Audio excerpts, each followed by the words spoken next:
Hello! Hi! Welcome to in my kitchen official. నిన్న ఒక short పెట్టాను కదా అండి. అవి ముక్కలుగా కట్ చేసేసి వీటేంటో గెస్ చేయండి అని చెప్పేసి పెట్టేశాను కదా! అదే వీటి ముక్కల్ని నేను ముక్కలుగా కట్ చేసేసి గెస్ చేయమని పెట్టానండి. ఇవేంటో ఇప్పటికైనా చూసారు కదా! పూర్తిగా చూపించాను కదా! ఇది గుర్తుపట్టారా అండి? ఏంటో అనేసి మీకు తెలిసిపోయిందా? అదేనండి. తెలియకున్నా ప్రాబ్లం లేదు. కాకపోతే వీటిని పంప్కిన్స్ అంటారండి. ఇది మన పంప్కిన్స్ అయితే కాదండి. అదేనండి గుమ్మడికాయలు.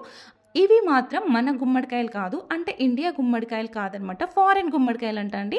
నాకు చూడగానే భలే అనిపించేసింది. ఇవి చాలా బాగున్నాయి. యాక్చువల్ ఏంటంటే నాకు ఇవి 2 కలిపి కూడా ఒక 350 గ్రామ్స్ అలా పడిందండి. వెయిట్ మాత్రం 350 గ్రామ్స్ వచ్చింది. చాలా బాగున్నాయి. అసలు కర్రీ చేద్దాం, ఇది బాగుంటుంది. అలాగే వెయిట్ లాస్ కూడా పనికొస్తుంది కదా! ఇప్పుడు చాలామంది తింటున్నారు కదా అనేసి బాగుంటుంది కదా అని నాకు కూడా ఐ లైక్ ఇట్. ఈ గుమ్మడికాయలు అంటే చాలా ఇష్టం అనమాట. అందుకనేసి కానీ నేను ఫారెన్ గుమ్మడికాయలు తీసుకురావడం మాత్రం ఇదే ఫస్ట్ టైం అండి. నేను కూడా ఇలా వాటిని మొత్తం ఇలా పొట్టు తీసేసి ఇలా కట్ చేశాను. అసలు చాలా బాగుందండి. అసలు వీటిని చూస్తుంటే చెబ్బి అని ఒక వర్డ్ అనేది మాత్రం కంపల్సరీ అనాల్సి వస్తుందండి. మన మనుషులకి చెబ్బిగా ఉంది బాగుంది అంటాం కదా! అలాగే ఈ గుమ్మడికాయలు కూడా చెబ్బిగా చాలా బాగున్నాయండి. అలా కట్ చేసేసాను. కలర్ఫుల్గా ఉన్నాయి కదా! ఇలా చిన్న చిన్న ముక్కలుగా కట్ చేసి పెట్టుకున్నానండి. సర్లే ఇవి కర్రీ కోసం అని తీసుకున్నాను కదా అని చెప్పేసి నాకు వీటిని చూస్తే మాత్రం మాత్రం మనసుకి అసలు కర్రీ అనేది చెయ్యాలనిపించట్లేదండి. అందుకే ఇవి ఎలా ఉన్నాయంటే ఒక ముక్క నేను నోట్లో పెట్టేసుకొని చూశాను. స్వీట్నెస్ వచ్చింది. ఆహా! ఇవి ఇంత బాగున్నాయి కదా! కర్రీ మాత్రం అస్సలు బాగోదా అని చెప్పేసి నేను వీటితో భక్షాలు అండ్ బొబ్బట్లు చేశానండి. అదేనండి 2 ఒకటే. కాకపోతే ఏంటంటే మనకు ఆంధ్రాలో బొబ్బట్లు అంటారు, మా తెలంగాణలో అయితే భక్షాలు అంటారండి. అంతే డిఫరెన్స్. వీటిని ముక్కలుగా చేసేసుకొని ప్రెషర్ కుక్కర్లో ఒక చిన్న గ్లాస్ వాటర్ తీసేసుకొని మొత్తం స్మాష్ అయ్యే వరకు కూడా అంటే అది ఉడికే వరకు కూడా నేను 3 విజిల్స్ అనేది పెట్టేసుకున్నాను.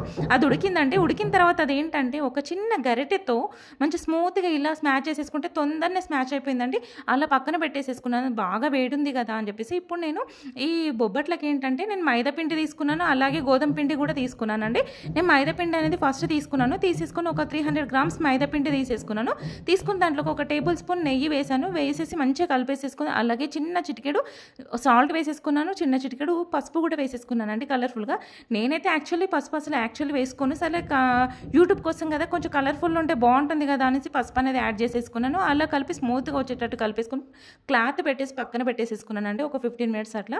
ఇప్పుడు నేను ఈ గుమ్మడికాయ మిశ్రమంని ఒక ప్యాన్ తీసేసుకొని ఒక 150 గ్రామ్స్ బెల్లం అనేది తీసేసుకున్నానండి. అది మొత్తం ఏంటంటే 350 గ్రామ్స్ అలా వచ్చింది కదా, అది గీకి ముక్కలన్నీ కట్ చేస్తే ఒక 300 గ్రామ్స్ అలా వచ్చేసినాయండి. ఆ పేస్ట్ని సరే 150 గ్రామ్స్ బెల్లంలో వేసేసుకుందామండి. బెల్లం మొత్తం ఇలా వేసేసి దాంట్లో చిన్నగా ఒక 2-3 టేబుల్ స్పూన్ వాటర్ అనేది పోసేసుకొని బెల్లం కరిగించేసేసుకొని ఇలా కరిగిన తర్వాత ఈ గుమ్మడికాయ మిశ్రమం ఉంది కదా, ఈ మిశ్రమంని నేను ఇందులో వేసేసుకొని మంచిగా స్మూత్గా వచ్చేటట్టు కూడా ఒకసారి కలిపేసుకోవాలండి. కలిపిన దాంట్లోకి మనము ఇలాచీ పౌడర్ ఉంటుంది కదా, ఒక 2-3 ఇలాచీ పౌడర్ కూడా వేసేసుకొని ఇలా దగ్గరికి వచ్చే వరకు కూడా ఇలా గట్టిగా అయ్యే వరకు కలిపేసుకోవాలండి. జస్ట్ ఇది మాత్రం ఒక 10 మినిట్స్ పట్టింది. నాకు హై ఫ్లేమ్ మీద చేసేసుకున్నాను. చేసిన తర్వాత ఇది కొంచెం ఏంటంటే నాకు ఈ బెల్లము గుమ్మడికాయని చూడగానే ఇంకొంచెం టేస్ట్నెస్ అనేది ఇవ్వాలి అనిపించింది. నాకు దీన్ని చూడగానే ఏమిటంటే ఎండు కొబ్బరి గుర్తొచ్చింది. సర్లే అనేసి కొంచెం నాకు టెక్స్చర్ అనేది ఇంకొంచెం ఎక్కువ కావాలి, నాకు ఆ మిశ్రమం అనేది కొంచెం ఎక్కువ కావాలి, చాలా తక్కువ అనిపించింది, అందరికీ సరిపోవాలి టేస్ట్ అనేది. నేను కూడా ఫస్ట్ టైం చేస్తున్నా అని చెప్పేసి నేను కొంచెం ఎండు కొబ్బరి పౌడర్ మాత్రం ఒక 3 టేబుల్ స్పూన్ వేసేసానండి. మరొకసారి నేను హై ఫ్లేమ్ మీదనే ఇలా గట్టిగా వచ్చే వరకు కూడా ఇలా ముద్దలాగా వచ్చే వరకు కూడా ఇలా కలిపేసేసుకొని స్టవ్ ఆఫ్ చేసేసుకొని పక్కన పెట్టేసేసుకున్నానండి. ఇది కొంచెం చల్లారిన తర్వాత మనకు బాల్స్ లాగా రెడీ అవుతుంది. గట్టిగా వచ్చింది, మీకు చూస్తే అర్థమైపోయింది అనుకుంటా వీడియోలో. ఇలా వచ్చిన వాళ్ళు ఇది పక్కన పెట్టేసేసుకున్నాను. అలాగే ఇంకొంచెం మిశ్రమం దీంట్లో ఉంచేసుకున్నానండి.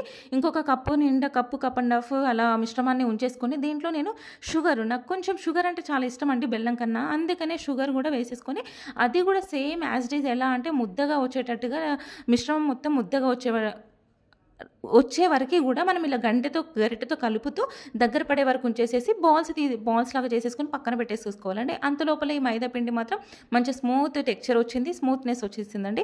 ఇప్పుడు వీడియోలో చూపించిన విధంగా చూస్తున్నారు కదా, ఆ బ్లాక్ టైప్లో ఉన్నవి మాత్రం బెల్లం అండి, అటు సైడ్ ఉన్నవి మాత్రం షుగర్ అండి.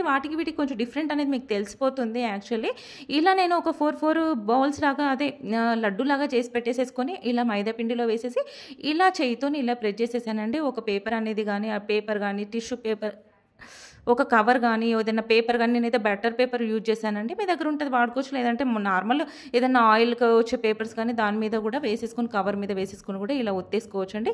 అలా ఒత్తేసేసి అలా నేను పానం మీద కొంచెం ఆయిల్ అప్లై చేసేసుకొని ఇలా కాల్చుకున్నానండి. తర్వాత ఇవన్నీ ఎవరు చేస్తారు చకచకా తొందరగా కావాలి ఎంతసేపు అని ఒత్తుతాము అని చెప్పేసి నాకు ఇంట్లో రోటీ మేకర్ అనేది ఒకటి ఉందండి. పవర్‌ది. కాకపోతే అది కొంచెం ఖరాబ్ అయిపోయింది. సర్లే అనేసి అది ఎందుకు బయట పడేయడము అని చెప్పేసేసి నేను ఇట్లా ఎప్పుడన్నా చెక్కలు కానీ అప్పాలు చేసినప్పుడు ఇది యూజ్ చేస్తాను. అప్పాల మిషన్ లాగా అలా చేసేసుకుంటే భక్షాలు కూడా ఇది యాక్చువల్లీ భక్షాలు కూడా సూపర్ అంటే సూపర్ అండి. ఈ రోటీ మేకర్ మాత్రం చాలా బాగుంటుంది. ఎవరికైనా కావాలంటే మాత్రం తీసేసుకోండి. మంచిగా చాలా బాగా యూస్ అవుతుంది. భక్షాలకు కానీ మనం డైలీ చపాతీ తిన్నా కానీ బాగా వస్తాయి. నేను ఇలా ఈ రోటీ మేకర్లో ఇలా ప్రెస్ చేసుకొని పైన ఒక కవర్ కింద ఒక కవర్ వేసేసాను. యాక్చువల్లీ ఇదేంటంటే పవర్తో పనిచేసినట్టయితే మనము కవర్లు వేసుకోవాల్సిన అవసరం లేదు. ఆయిల్ కూడా అప్లై చేయాల్సిన అవసరం లేదు. ఆయిల్ లేకుండానే మనకు భక్షాలు అనేది బయటకు వచ్చేస్తాయి అనమాట. ఇది చాలా బాగుంటాయండి. ఇప్పుడు నేను ఆ విధంగా చేసేసుకున్నాను. అలాగే ఇప్పుడు ఇది వీడియోలో ఎంత వస్తుందా అని చెప్పేసి మీకు ఇందాక కలిపిన షుగర్ మిశ్రమాన్ని కూడా గోధుమ పిండి నాకు ఇంట్లో కలిపేసిందే ఉంటే అందులో గోధుమ పిండిలో కూడా ఈ షుగర్ మిశ్రమాన్ని పెట్టేసి ఇలానే బొబ్బట్లు అనేది మనకు తెలుసు కదా, అలాగే చేసేసానండి. ఇది గోధుమ పిండిదేమో కొంచెం ఈ కలర్ వచ్చింది. మైదా పిండిదేమో ఎల్లో షేడ్ వచ్చినాయండి. నేను గోధుమ పిండిలో ఏంటంటే ఎల్లో కలర్ వేయలేదు, నార్మల్గానే ఉంచేసానండి. చాలా బాగుంది కదా, కలర్ఫుల్గా చాలా బాగున్నాయండి. టేస్ట్ కూడా అమోఘం, చాలా అమృతం లాగున్నాయి. మీరు కూడా ఇట్లా మనము ఫారెన్ గుమ్మడికాయలు కాకుండా నార్మల్ గుమ్మడికాయలతో కూడా ఇట్లా బొబ్బట్లు అండ్ భక్షాలు ఇలా చేసేసుకోవచ్చు. చాలా చాలా టేస్టీగా ఉందండి. హెల్త్ కూడా చాలా బాగున్నాయి. చాలా స్వీట్నెస్ కూడా బాగా వచ్చింది. స్వీట్ తినే వాళ్ళకి ఇలా. మళ్ళీ మీకు ఇంకొకటి ఏంటంటే ఇప్పుడు డయాబెటీస్ వాళ్ళంటే వాళ్ళు షుగర్ తినరు కదా, ఇలాంటి ఫారెన్ గుమ్మడికాయ అయితే స్వీట్నెస్ కొంచెం ఎక్కువ ఉందండి. వాళ్ళు షుగర్ వేసుకోకుండా కూడా నార్మల్ మిశ్రమంతో కూడా ఇది బొబ్బట్ అనేది చేసేసుకోవచ్చు అండి. అలాగే మీకు నచ్చినట్టయితే సబ్స్క్రైబ్ చేసుకోండి.